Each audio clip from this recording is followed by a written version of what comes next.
Hello everyone, welcome back to my YouTube channel. Myself Sandeep Singh. I have done my BDS and currently pursuing MBBS from the UPMS FI. So आज मैं MDS के बारे में video बनाने जा रहा हूँ। जैसे आप सबको पता होगा कि 19 अप्रैल को जो है MDS 2025 का एग्जाम होने वाला है।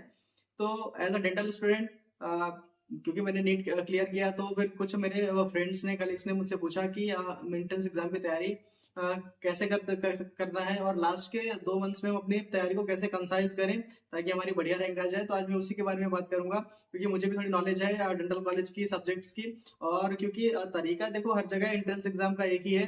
लाइक आप क्रिकेट देखते होंगे तो चाहे रेड बॉल क्रिकेट हो व्हाइट बॉल क्रिकेट हो तो खेलने का तरीका एक ही है। वैसे भी कोई सा भी एंट्रेंस एग्जाम हो उसको क्लियर करने का तरीका एक ही है। तो आप जो मैं तरीका बताऊंगा आप लास्ट के 2 महीने में उस तरीकों को फॉलो कर सकते हैं और अपनी तैयारी को अच्छे से शुरू कर सकते हैं। तो ये वीडियो सबके लिए जिनकी तैयारी अच्छी से है और उनको बढ़िया रैंक चाहिए तो उनके लिए भी है। और जिन्होंने भी शुरुआत नहीं किया जिनको जस्ट क्वालिफाई करना है कट ऑफ को और प्राइवेट कॉलेज में एडमिशन लेना चाहते हैं तो वो भी इस वीडियो को पूरा देख सकते हैं। सो गाइज हम इसको पूरे सेशन को जैसे कि हमारे पास लगभग 2 महीने का समय बचा हुआ है तो हम इसको पूरे 2 महीनों को हम 3 स्लॉट्स में डिवाइड करने वाले हैं। तो पहला हमारा जो होगा वो लगभग 1 महीने का स्लॉट होगा, उसमें हम क्या करने वाले हैं उसकी बात करूंगा। फिर हमारा नेक्स्ट 15 डेज में क्या हमारा स्लॉट होने वाला है उसमें बात करूंगा। फिर लास्ट के हमारे जो है 1 वीक एंड 10 डेज बचेगा लगभग, तो हम उस पर क्या कर सकते हैं मैं उसके बारे में बात करूंगा। तो हमने इन 3 स्लॉट को डिवाइड किया है जैसा कि आप स्क्रीन पे देख पा रहे होंगे।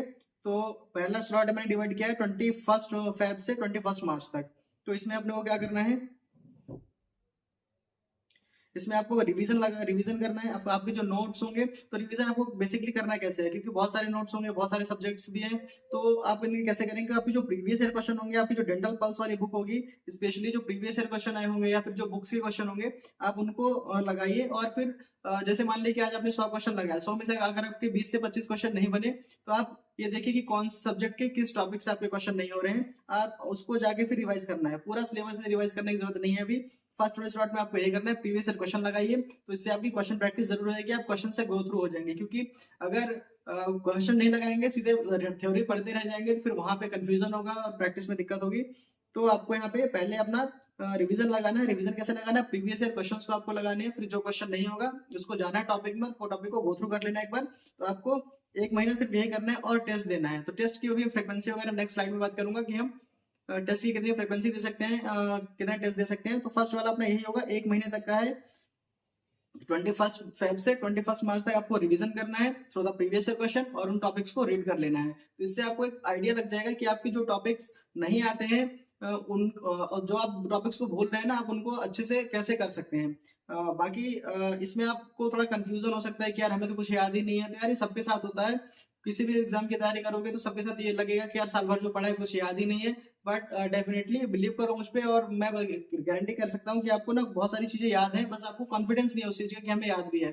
जब आप एक बार क्वेश्चन प्रैक्टिस शुरू कर दोगे तो 2 4 10 क्वेश्चन नहीं आएंगे, लेकिन आप जब क्वेश्चन देखते जाओगे ना तो ऐसा तो है नहीं कि बिल्कुल ही नहीं पढ़ा होगा। और हाँ बिल्कुल जिसने नहीं पढ़ा है उसके लिए बिल्कुल नहीं, जिसने थोड़ा बहुत पढ़ रखा है जिसको थोड़ा सा आइडिया है ओवरव्यू है उसके लिए बता रहा हूँ कि प्रीवियस ईयर क्वेश्चन लगा के वो रिविजन स्टार्ट कर सकता है। जिसको भी बिल्कुल जीरो से शुरू करना है वो डेंटल पल्स उठा सकता है और डेंटल पल्स से पढ़ाई कर सकता है, अपना क्वेश्चन देख ले थोड़ा सा और फिर उसमें रीडिंग वगैरह कर ले जो डेंटल पल्स की सिनॉप्सिस वगैरह होती है। तो वो स्टार्टिंग से ही जिसकी तैयारी नहीं है वो ये चीज कर सकता है। बाकी जिनकी तैयारी हो रखी है वो इसमें सिर्फ रिविजन करेंगे प्रीवियस ईयर क्वेश्चंस के थ्रू। फिर दूसरा हमारा स्लॉट होने वाला है वो होने वाला है 22 मार्च से 6 अप्रैल तक। इस वाले स्लॉट में हमने को क्या करना है कि रीडिंग करनी है अपने जो नोट्स हैं। नोट्स में क्या है कि जैसे आपने फर्स्ट वाले में जो टॉपिक्स आपके नहीं हुए होंगे आपको उनमें से या तो शॉर्ट नोट्स बना लेने हैं या फिर आप नोट्स और कैसे बने बनाए आपके नोट्स होंगे। तो जो आपकी डेंटल पल्स होती है उसमें आपको पता है एक सिनॉप्सिस वाला सेक्शन होता है, उसमें आपके समराइज होती है जो प्रीवियस ईयर क्वेश्चन आए हैं उनके सॉल्यूशंस लिखे होते हैं तो समराइज फॉर्म में होता है। तो आपको उसको जरूर गो थ्रू कर लेना है एक बार। तो इसमें आप रीडिंग करेंगे डेंटल पल्स की जो साइनॉप्सिस है उसको आप रीड करेंगे और हाईलाइट कर लेंगे। जो भी आपको लगे कि चलो ये तो अपने को याद है उसको नहीं देखना, लेकिन जो लगे आपको कि मैं इसको बार बार भूल सकता हूँ उसको आपको बढ़िया से हाईलाइट कर लेना है ताकि वो आपके थर्ड रिवीजन में बहुत इफेक्टिव होने वाला है। तो आपके एक शॉर्ट नोट्स की तरह काम करेगा क्योंकि आई थिंक आप लोगों ने शॉर्ट नोट्स नहीं बनाए होंगे तो उसकी जरूरत अपने को पड़ने वाली है। तो आप यहाँ से शॉर्ट नोट्स बना सकते हैं। साथ में टेस्ट तो पिछले में भी फर्स्ट स्लॉट में भी आपको टेस्ट कैसे देना है, सेकंड स्लॉट में कैसे टेस्ट देना है, इसकी बात हम अभी टेस्ट पेपर की अलग से करने वाले हैं। फिर आपका जो थर्ड स्लॉट होगा आपका 7 अप्रैल से 18 अप्रैल तक लगभग लास्ट 10 डेज का ये फाइनल आपका रिवीजन होगा। तो आपको क्या करना है, जो आपने डेंटल पल्स में इंपॉर्टेंट शॉर्ट नोट पॉइंट्स को मार्क किया था कि जो टॉपिक्स आप बार बार बोल रहे हैं डेंटल पल्स में, आपने बताया मैंने भी सिनॉप्सिस वाले सेक्शन में, तो आप उसको जो आपने हाईलाइट किया सिर्फ आप उसको रीड करना है, बार बार रीड करना है, और इन 10 डेज में आपको सारे सब्जेक्ट्स को बढ़िया से रीड कर लेना है जो डेंटल पल्स के सिनॉप्सिस के इंपॉर्टेंट पॉइंट्स आपके अकॉर्डिंग थे। ठीक है, आपको बस लास्ट के 10 दिन में यही करना है। तो आप लोग सोच रहे हो कि यार इतना ज्यादा रिवीजन करने की क्या जरूरत है, तो यार देखो एक ही कॉन्सेप्ट है, तैयारी अगर कर रहे हो एंट्रेंस एग्जाम की तो सारा पढ़ के नहीं जाना है, लेकिन जो पढ़ के जाना है वो बिल्कुल सॉलिडिफाई करके जाना है। तो मैक्सिमम रिवाइज करने से क्या होता है कि चीजें लंबे समय तक रिटेन रहेंगी और एग्जाम में कंफ्यूजन नहीं होगा ऑप्शंस में, और आपकी अच्छी रैंक आने के लिए आपकी हेल्प हो जाएगी इसमें। तो आपको ये तीनों चीज को फॉलो करना है। ठीक है, तो आपको 3 स्लॉट्स में जरूर से जरूर अपना सिलेबस को डिवाइड कर लेना है। उसके बाद हम अगले बात करते हैं मॉक टेस्ट की। तो मॉक टेस्ट में हमने जैसे 3 स्लॉट डिवाइड किया था, तो जो पहला स्लॉट है उसमें हम क्या करेंगे कि मैं अभी नहीं एक्सपेक्ट करता कि आपको बहुत सारी चीजें याद होंगी, तो मैंने इसको डिवाइड किया है कि 1 to 2 मॉक टेस्ट पर वीक आप दे सकते हैं। लाइक एक संडे को दे दो और एक वेडनेसडे थर्सडे को दे लो, अपने कंफर्ट के हिसाब से। कोई 2 टेस्ट में भी कंफर्टेबल नहीं है तो आप संडे को एक टेस्ट जरूर लगाओ। जो भी आपने साल पूरे हफ्ते क्वेश्चंस लगाए हैं, तो आप लगभग महीने में 4 से 8 मॉक टेस्ट फर्स्ट स्लॉट में लगा सकते हैं। अगर 2 लगाएंगे तो 8 टेस्ट हो जाएंगे, और अगर आप एक ही लगाते हैं हर संडे को तो लगभग एक हफ्ते महीने में 4 मॉक टेस्ट आपके वहां होने वाले हैं। फिर सेकंड वाले स्लॉट में क्योंकि आपको क्वेश्चन वगैरह नहीं लगाना है, आपको सिर्फ डेंटल पल्स की सिनॉप्सिस पढ़नी है। आपके जो इंपॉर्टेंट पॉइंट्स हैं, इंपॉर्टेंट शॉर्ट नोट्स आपने बना रखे हैं, इंपॉर्टेंट नोट्स होंगे आपके।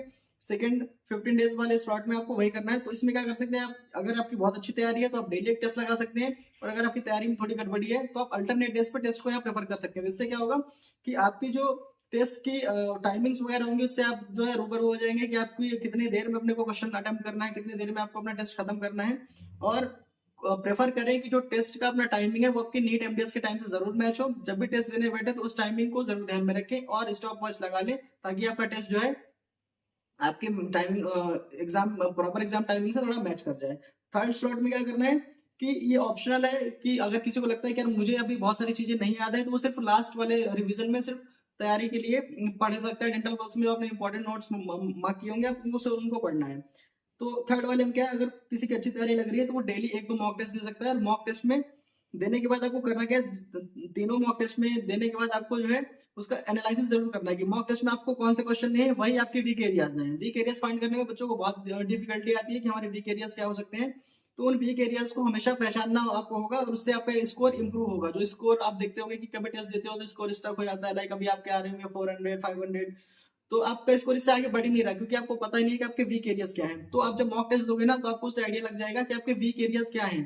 तो जिन टॉपिक से, जिन चैप्टर से या फिर जिस सब्जेक्ट से भी आपके क्वेश्चन नहीं बन रहे हैं, टेस्ट देने के बाद उसका पोस्टमार्टम जरूर करें, उसका एनालिसिस करेंगे। तो उन क्वेश्चंस को जाके आपको तुरंत ही बुक से पढ़ लेना उस टॉपिक को, और फिर वो क्वेश्चन लगा के देखने के टॉपिक पढ़ने के बाद वो क्वेश्चन मेरा हो पा रहा है कि नहीं। तो आप जब भी टेस्ट देंगे तो सारे टेस्ट में आपको ये वाली चीज जरूर फॉलो करनी है। थर्ड वाले स्लॉट में फिर से मैं कह रहा हूँ टेस्ट देना ऑप्शनल है। अच्छी तैयारी आपको लग रही है तो आप डेली एक से 2 टेस्ट दे सकते हैं, और अगर आपको दिक्कत लग रही है तो आप लास्ट 10 डेज में सिर्फ रिवीजन करिए, क्योंकि थ्योरी वाला क्वेश्चन पढ़ने में भी थोड़ी सी आपको मेहनत करनी पड़ेगी। और एक इंपॉर्टेंट चीज जो मैं कहना भूल गया कि फर्स्ट वाले स्लॉट में काफी ऐसे स्टूडेंट्स होंगे जिनका भी सिलेबस खत्म नहीं हुआ होगा। तो फर्स्ट ऑफ ऑल यार मैं फिर से रिपीट कर दूं कि सिलेबस एक ऐसी चीज है जो कभी खत्म नहीं होगी। आप लाइफ टाइम तैयारी करोगे तभी आपका सिलेबस खत्म नहीं होगा कभी।